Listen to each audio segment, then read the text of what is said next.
வணக்கம் மக்களே, நான் உங்க பவி. நீங்கள் கேட்டுக்கொண்டிருப்பது எழுத்தாளர் சு வெங்கடேசன் அவர்கள் எழுதிய வீரயுக நாயகன் வேல்பாரி. அத்தியாயம் 35. பாண்டரங்கத்தின் பணி முழுமையாக முடிந்தது. மேற்கூரையில் திசைவேலர் சொன்ன குறிப்பின் அடிப்படையிலான ஓவியம் மிகச் சிறப்பாக வரையப்பட்டு விட்டது. மரச்சாரங்கள் அனைத்தையும் கலற்றிவிட்டு பார்க்கும்போது முன்பை விட மிக துல்லியமான அளவுகளில் விண்மீன் கூட்டங்கள் ஒளி வீசின. வெள்ளியின் இருப்பிடம் மட்டுமல்ல, வரையப்பட்ட வானத்தில் கோள்கள் அனைத்தின் இருப்பிடங்களும் பொருத்தமாக இருந்தன. அந்துவன் பாண்டரங்கத்தின் எல்லா திசைகளிலும் நின்று மேற்கூரையை பார்த்து கொண்டே இருந்தான். நாம் கவனமாக வேலை செய்யும் போதுதான் வேலை சிறப்பாக அமையும். ஆனால் நம்மையும் மீறி அதிசிறந்த இடத்தை அடைவது எப்போதாவதுதான் நிகழும். அதுதான் இப்போது நிகழ்ந்திருக்கிறது. மனமும் கண்களும் சலிப்படையும் வரை பார்த்தான். பெண்கழுத்து பிடித்து கொள்ளும் என மற்றவர்கள் கூறிய போதும் அவன் அண்ணாந்து பார்த்து மகிழ்வதை நிறுத்தவில்லை.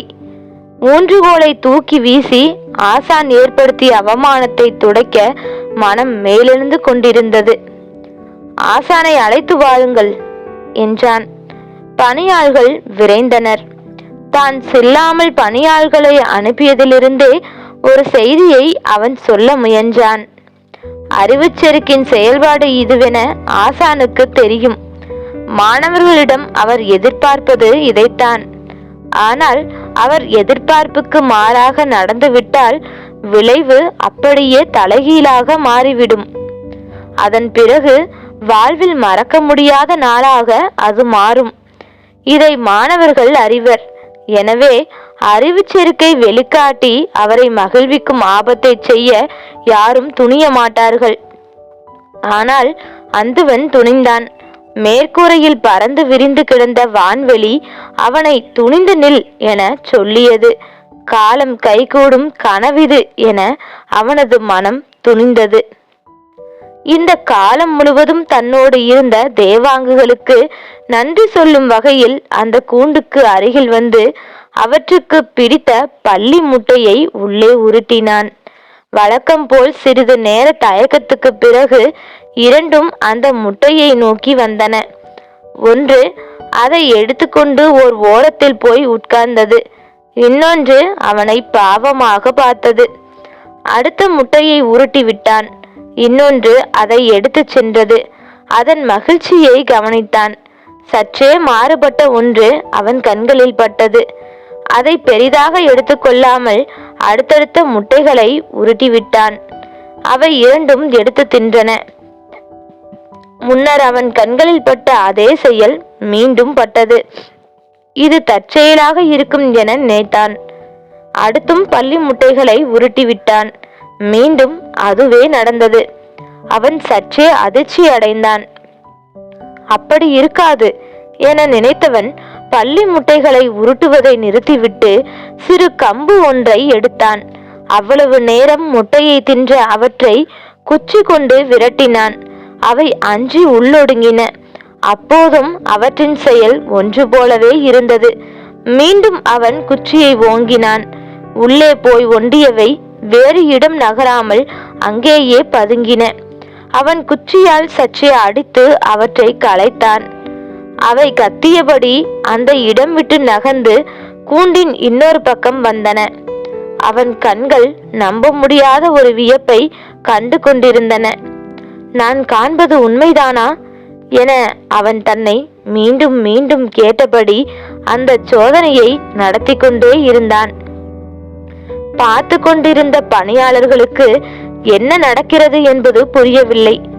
மகிழ்ச்சியாக இருந்த இவர் திடீரென அந்த விலங்கை ஏன் இந்த பாடுபடுத்துகிறார் என புரியாமல் திகைத்தனர்.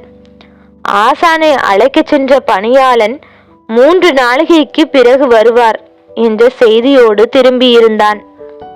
அந்துவனோ தேவாங்கின் மீதான சோதனையை கைவிடுவதாக இல்லை. அடித்தும் அச்சமூட்டியும் அவற்றை ஓடவிட்டு கொண்டே இருந்தான். ஒரு நிலையில் பாண்டரங்கத்தின் வெளிக்கதவையும் மேல் மாட கதவுகளையும் பூட்டச் சொல்லிவிட்டு கூண்டை திறக்கச் சொன்னான். பணியாளர்கள் கூண்டை திறந்து அவற்றை வெளியே விட்டனர். ஓங்கிய அவனது கம்பை பார்த்து அஞ்சி அவை அரங்கின் எல்லா திசைகளிலும் ஓடின. அவன் அவற்றை விரட்டியபடி இருந்தான். அவற்றின் செய்கை அவன் எண்ணத்தை உறுதிப்படுத்துவதாகவே இருந்தது. அவை கத்திக்கொண்டு தூண்களை பற்றி ஏற முயற்சித்தன. பிடி நழுவி விழுந்தன. சிறு சிற்பங்களின் மேல் ஏறி மறைய முயன்றன. அவன் விடுவதாக இல்லை. எல்லா திசைகளிலும் அவற்றை விரட்டினான். தன் கண் முன்னால் காண்பது உண்மை என்பதை அவன் முழுமையாக நம்பும் வரை அவற்றை விரட்டி கொண்டே இருந்தான். பணியாளர்கள் என்ன நடக்கிறது என புரியாமல் திகைத்து போய் நின்றனர். அவை கத்துவதும் பாவமாக பார்த்து அலைக்கழிவதும் அவர்களது மனதை உருக்கின. அந்துவனின் மனமோ மகிழ்வில் திளைத்தது. அவற்றின் ஒவ்வொரு துள்ளலிலும் அவன் கண்கள் மகிழ்ச்சியை வெளிப்படுத்தின. இத்தனை நாள் இதை எப்படி நான் கவனிக்காமல் இருந்தேன் என்று புலம்பியவாறே, இதை பிடித்து கூண்டில் அடையுங்கள், நான் போய் ஆசானை உடனடியாக அழைத்து வருகிறேன் என்று சொல்லி புறப்பட்டான். திசைவேலரின் தென் திசை மாளிகையின் முன் வந்து இறங்கினான் அந்துவன். வேலையாட்கள் அவன் குதிரையை வாங்கி கொண்டனர். உள்ளே நுழைந்தான். தொலைவிலேயே அவன் வருவதை பார்த்து விட்டார் திசைவேலர். அறிவிச்செருக்கு சரிந்து விட்டது என அவரது மனம் சொன்னது. இன்னொரு முறை பாண்டரங்கத்தில் பிழை நிகழ்த்தி இருக்கிறான். நான் சொல்லி அனுப்பிய நேரத்துக்குள் பதற்றமாகி அவனே வந்துள்ளதன் காரணம் வேறு என்னவாக இருக்க முடியும் என்று எண்ணியபடியே அவனை உள்ளே அழைத்தார்.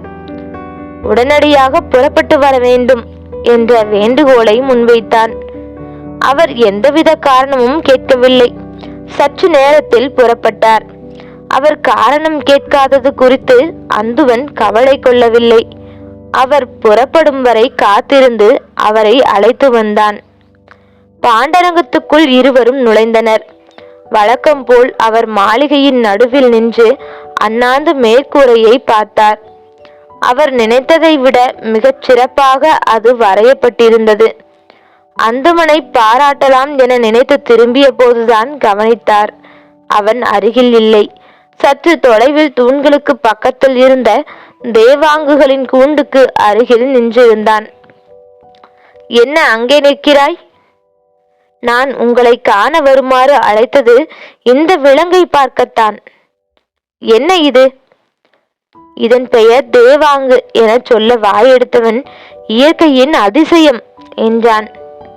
என்ன சொல்கிறான் இவன் என்று சிந்தித்தபடியே கூண்டருகில் வந்து உற்று பார்த்தார் ஆசான். அவை உள்ளொடுங்கி நின்றன. இது ஒரு வானியல் விலங்கு என்று சொல்லியபடி கையில் இருந்த குச்சியை அவரின் கையில் கொடுத்தான். அவர் அதை கொண்டு கூண்டுக்குள் இருந்தவற்றை சற்றே தொந்தரவு செய்தார். அவை இங்கும் அங்குமாக நடந்து அலைமோதின. அவற்றின் கண்கள், உடல்வாகு, காது விடைக்கும் தன்மை என எல்லாவற்றையும் உற்று கவனித்தபடியே இருந்தார். அவருக்கு புதிதாக எந்த ஒன்றும் தெரியவில்லை. என்ன புதிதாய் கண்டாய்? உங்களின் கண்களுக்கு எதுவும் புலப்படவில்லையா? அந்தவன் கேட்பது திசைவேலருக்கு சற்றே அதிர்ச்சியாக இருந்தது. வழக்கமாக மாணவர்களிடம் அவர் கை கொள்ளும் முறை இது. என் சொற்கள் என்னிடமே திரும்ப வருகின்றன என்று சிந்தித்தபடியே அந்த விலங்கை உற்று பார்த்தார். அவர் பார்த்து கண்டறியும் நேரம் வரை பொறுத்து கொள்ள அந்துவனால் முடியவில்லை. அவன் சொன்னான், அவை எந்த திசை நோக்கி உட்காருகின்றன என்று பாருங்கள் ஆசானே. திசைவேலர் அவற்றை கூர்ந்து கவனித்தார். அவை வடக்கு திசை நோக்கி உட்கார்ந்திருந்தன. தன் கையில் இருந்த குச்சியால் அவற்றை சீண்டினார். அவை எழுந்து இன்னொரு பக்கம் சென்று வடக்கு திசை நோக்கி உட்கார்ந்தன. மீண்டும் விரட்டினார். மீண்டும் அவை அவ்வாறே உட்கார்ந்தன. கூண்டை திறக்கச் சொல்லி வெளியே விரட்டினார். பாண்டரங்கம் முழுவதும் அவை சுற்றி சுற்றி வந்தன. ஆனால் எப்போதெல்லாம் தரையில் உட்கார்ந்தனவோ அப்போதெல்லாம் அவை வடக்கு திசை நோக்கியே உட்கார்ந்தன. திசைவேலர் அதிர்ந்து போனார். நான் காண்பது உண்மையா என்றார். உண்மை ஆசானே, பலமுறை பரிசோதித்து விட்டேன். இந்த விலங்கு இயற்கையின் அதிசய ஆற்றல் ஒன்றை தன்னகத்தே கொண்டுள்ளது. என் கண்களை நம்ப முடியவில்லையே என்று கூறியபடி அவற்றை உற்று பார்த்தபடியே இருந்தார். அவை இயல்பாக உட்காருவதை கவனித்தார். விரட்டினால் பதற்றமடைந்து உட்காருவதை கவனித்தார். எப்போது உட்கார்ந்தாலும் அவை வடக்கு திசை நோக்கியே உட்கார்ந்தன. அவை உட்காரும் போதெல்லாம் அவரது மனம் வியப்பிலும் மகிழ்விலும் துள்ளியது. என் கண்கள் பொய்யேதும் சொல்லவில்லையே என்று தனக்குத்தானே கேட்டுக்கொண்டார். நீண்ட நேரத்துக்கு பிறகு நீ என் தலைமானாக்கன் என்பதை மீண்டும் மெய்ப்பித்து விட்டாய் என்று சொல்லி அந்துவனை பாராட்டினார். அவரது சொல் வரையப்பட்ட வான்மண்டலம் முழுவதும் எதிரொலித்தது. இளமருதனுக்கு என்ன நடக்கிறது என்றே புரியவில்லை. ஆலோசனை மாடத்துக்கு என்னை அழைத்து சென்று தேவாங்கை பற்றி இவ்வளவு கேள்விகள் ஏன் கேட்க வேண்டும்? நான் செய்த பிழை என்ன? பாண்டரங்கத்திலிருந்து தேவாங்கின் கூண்டை நான் வெளியே எடுத்தபோது அந்துவன் தானே உள்ளேயே இருக்கட்டும் என சொன்னார். இப்போது அதில் என்ன பிரச்சனை என்று மாடத்தின் வெளியே நின்று புலம்பினான். சற்று நேரம் கழித்துத்தான் செய்தி தெரிந்தது. வெங்கல் நாட்டு சிறுகுடி மன்னன் மையூர்கிழாரை அழைத்து வர சொல்லி அரண்மனையிலிருந்து ஆள் அனுப்பப்பட்டுள்ளது என்று. இளமருதன் இன்னும் பதறி போனான். தன்னை பெரிய இடரில் யாரோ மாட்டிவிட்டார்கள் என அஞ்சினான். தேவாங்கின் முகம் நினைவுக்கு வந்தது. அதனுடைய பயம் தன்னிடம் ஒட்டி கொண்டதோ என தோன்றியது. ஆலோசனை கூடத்துக்குள் பேரரசர், சூழ்கடல் முதுவன், திசைவேலர், இளவரசர், தலைமை அமைச்சன் முசுகுந்தர், அந்துவன் ஆகியோர் இருந்தனர். மனம் நம்ப மறுக்கிற ஒன்றை பற்றி மீண்டும் மீண்டும் பேசியும் கண்களால் பார்த்தும் நம்ப துணிந்தனர். பொன்பூச்சு கொண்ட உள்ளரங்கில் பேரரசர் அமரும் இடங்களில் மிதித்து நின்று உட்கார்ந்து கடந்தது தேவாங்கு. அதை ஓடவிட்டும் உட்காரவிட்டும் பார்த்து கொண்டே இருக்க மீண்டும் மீண்டும் முயன்றனர். அதை விட்டு பார்வையை விளக்காமலேயே முசுகுந்தர் கேட்டார், இந்த விலங்கு வேறு இடத்திலும் இருக்கும் அல்லவா? திசைவேலர் சொன்னார், புதிய மலையில் உண்டு, நானே பார்த்திருக்கிறேன். ஆனால் குறிப்பிட்ட திசை நோக்கி உட்காரும் தன்மை அதற்கு இல்லை. இதற்கு மட்டும் இருப்பதற்கு காரணம்? இது ஒரு மரத்து விலங்கு. குறிப்பிட்ட மரத்தில் மட்டுமே இந்த விலங்கு கூட்டமாக தங்கி உயிர் வாழும். பரம்பு மலையில் இந்த விலங்கு இருந்த அந்த மரத்தின் அமைப்பு இந்த பழக்கம் உருவாக காரணமாக இருந்திருக்க வேண்டும். பல நூறு தலைமுறைகளாக அந்த இடத்தின் தன்மை மாறாமல் இருப்பதால் இந்த பழக்கம் உருவாகி இருக்கும். திசைவேலரின் விவரிப்பு மேலும் வியப்பை கூட்டியது. அந்த மரத்தில் எத்தனை தேவாங்குகள் இருக்கின்றன என்ற செய்தி ஏதேனும் உண்டா? இது கூட்டமாக வாழக்கூடிய விலங்காதலால் எண்ணற்றவை இருக்கும் என்றான் அந்துவன். தேவாங்கையும் அதன் எண்ணிக்கையை பற்றிய செய்தியையும் அறிந்ததிலிருந்து புதிய விற்பனுக்கு மகிழ்வு தாங்க முடியாத அளவு இருந்தது. தன் திருமணத்தை முன்னிட்டு நடந்த ஓர் உரையாடலின் தொடர்ச்சியாக இப்படி ஒன்று கண்டறியப்பட்டுள்ளது என்று அவன் மனம் கூத்தாடியது.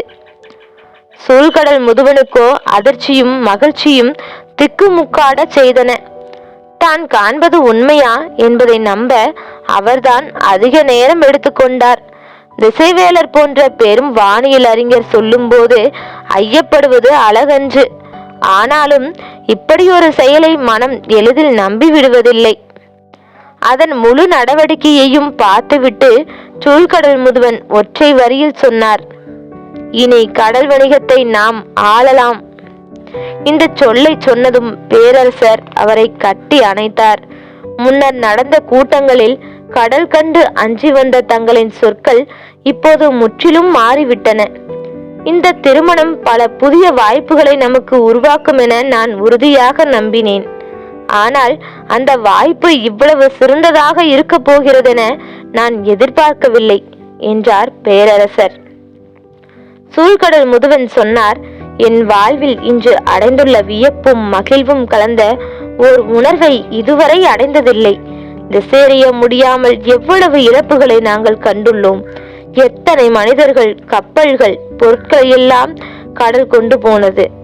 திசையை தவற விட்டதால் தான் என் 2 மகன்களையும் பறிகொடுத்தேன். கடல் பயணத்தில் திசையறிதல் என்பது கடலை வெல்வதற்கு இணையானது. இது தேவாங்கன்று. உண்மையில் இதுதான் தேவ வாக்கு விலங்கு என்று சொல்லி அதை தொட்டு தூக்கி கொஞ்சினார். இரவு நெருங்கி கொண்டிருந்தது. வெளியே உட்கார்ந்திருந்த இளமருதனுக்கு நேரம் ஆக ஆக பதற்றம் கூடிக்கொண்டே போனது. சிறிது நேரத்தில் செவியன் அங்கு வந்து சேர்ந்தான். காலையில் திசைவேலர் இந்த உண்மையை கண்டறிந்த பிறகு முதலில் பேரரசரிடம் சொல்லியுள்ளனர். பிறகு இளவரசனையும் முசுகுந்தரையும் அழைத்து காண்பித்திருக்கின்றனர். அதன் பிறகுதான் சூழ்கடல் முதுவனுக்கு தெரியப்படுத்தியுள்ளனர். இடைப்பட்ட நேரத்தில் இது தொடர்பானவர்களை தனித்தனியே அழைத்து விசாரித்துள்ளனர். செவியனும் விசாரிக்கப்பட்டான். இந்த விலங்கை பற்றி அவனுக்கு தெரிந்ததை எல்லாம் அவன் சொல்லியுள்ளான். அதன் பிறகுதான் மையூர்கிழாரை அழைத்து வர ஆள் அனுப்பப்பட்டது. இவையெல்லாம் ஏன் நடக்கின்றன என்பது அவனுக்கு விளங்கவில்லை. இளமருதனை கண்டு என்ன நடந்ததென கேட்டு போகலாம் என்று வந்துள்ளான். இளமருதனோ பதற்றத்தில் நடுங்கி போயிருந்தான். நான் அந்தவனிடம் ஒப்படைத்து விட்டு போனதோடு சரி, அதற்கு பிறகு என்ன நடந்ததென்றே தெரியவில்லை என்றான். செவியனுக்கும் மிகவும் குழப்பமாக இருந்தது. அரண்மனை நிர்வாகத்தை நன்கு அறிந்தவர்தானே நீங்கள்? உங்களுக்கும் இதற்கான காரணம் புரியவில்லையா என கேட்டான் இளமருதன். என்னால் எது ஒன்றையும் தொடர்பு படுத்தவே முடியவில்லை. ஒரே ஒரு செய்தி கேள்விப்பட்டேன். ஆனால் அதற்கு இவ்வளவு நாள் கழித்து ஏன் விசாரிக்கிறார்கள் என்பதுதான் புரியவில்லை என்றான். என்ன செய்தி அது? நாம் அன்று நள்ளிரவு கோட்டைக்குள் நுழைந்தோம் அல்லவா?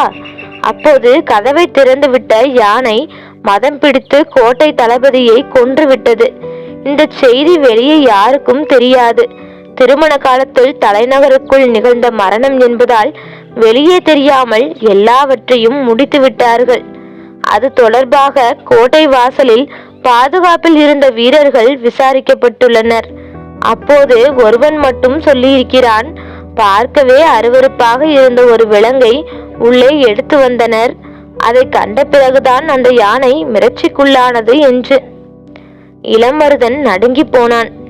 செவியன் சொன்னான், அப்போது நடந்ததற்கு இப்போது ஏன் விடாமல் விசாரிக்கின்றனர் என்பதுதான் புரியவில்லை. இருவரும் என்ன செய்வதென்று தெரியாமல் உட்கார்ந்திருந்தனர். நீண்ட நேரம் கழித்து சக்கரவாக பறவையை கொண்டு வர பயன்படுத்தப்படும் பொற்பல்லக்கு ஒன்றை பணியாளர்கள் மாளிகைக்குள் தூக்கிச் சென்றனர். இதை ஏன் தூக்கிச் செல்கின்றனர் என்பது தெரியாமல் விழித்த செவியன் தனக்கு நன்கு தெரிந்த அரண்மனை பணியாளனிடம் தனியே போய் விசாரித்தான். ஏதோ புதிய விலங்கொன்று வந்திருக்கிறதாம், அதை வைக்க என்றான் அவன். அதிர்ச்சியானார்கள் 2 பேரும். அன்று சக்கரவாக பறவையின் கூண்டு வைக்கப்படும் மேடையின் மீது இதை வைத்ததற்குத்தான் அந்துவன் அவ்வளவு கோபப்பட்டான். தூக்கி வீசி விடுங்கள் என்றான். இன்றோ சக்கரவாக பறவை கொண்டு வரப்பட்ட பொற்பல்லக்கை இதற்கு கொண்டு போகின்றனர். என்ன நடக்கிறது? செவியன் சொன்னான், இளமருதா, இது நீ அச்சம் கொள்ள வேண்டிய நிகழ்வன்று. வேறு ஏதோ சிறப்பு வாய்ந்ததொரு நிகழ்வு. அப்போதுதான் இளமருதனுக்கு தோன்றியது, பாரிக்கு தேவ வாக்கு சொல்லும் விலங்கு. இதன் சிறப்பை சொல்லி நாம் அல்லவா பேரரசரிடம் பாராட்டை பெற வேண்டும் என இருந்தோம்.